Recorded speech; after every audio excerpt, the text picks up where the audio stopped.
ఇప్పుడు రోజు ప్రసాదాలు చేయడము, పూజలు చేపియడము, వాళ్ళతో పాటు నేను కూర్చొని వాళ్ళతో మాట్లాడడము, హ్యాపీగా ఉండడం, నా చిన్నతనం ఎలా అయితే ఉంటున్నానో అలాగే వాళ్ళతో ఉన్నాను. హ్యాపీ వస్తుంది నాకు. వాళ్ళ తల్లిదండ్రులతో నేను కలిసి ఉంటా కదా, పూజ చేపిస్తావా, కూర్చుంటా, వాళ్ళతోటి మాట్లాడతా, వాళ్ళతో హ్యాపీతో బతుకమ్మ ఆడతా, వాళ్ళతోటి కోలాటాలు ఆడతా, అన్ని విధాలుగా హ్యాపీ. మా హస్బెండ్ కూడా అన్నిటికీ సపోర్ట్ చేస్తారు. తను కూడా భగవంతుడు మమ్మల్ని ఇలాగే సంతోషంగా ఉంచాలని. ఈ రోజు టీచర్స్ డే, మళ్ళీ మిలాదున్ నబి పండుగ, మా పండుగ. దేవుని నిమజ్జనం అయిన తర్వాతనే మిలాదున్ నబి పండుగ చేద్దామని భార్యాభర్తలు మేము నిర్ణయించుకున్నాం.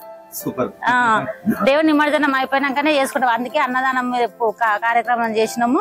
దేవుని తరపు నుంచి ఇద్దరం అనుకున్నాం, పండుగ తర్వాత చేద్దాం మిలాదున్ నబి పండుగ, ఫస్ట్ దేవుని చేద్దాం, ఫస్ట్ దేవునికి అన్నదానం చేపిద్దాం, అందరికి అన్నం పెట్టిద్దాం. మాకు పోయినసారి మంచిగా అనిపించింది, పెళ్లి రోజు చేపించినాం. ఈసారి కూడా దేవునికి మేము హ్యాపీగా చేసినాం.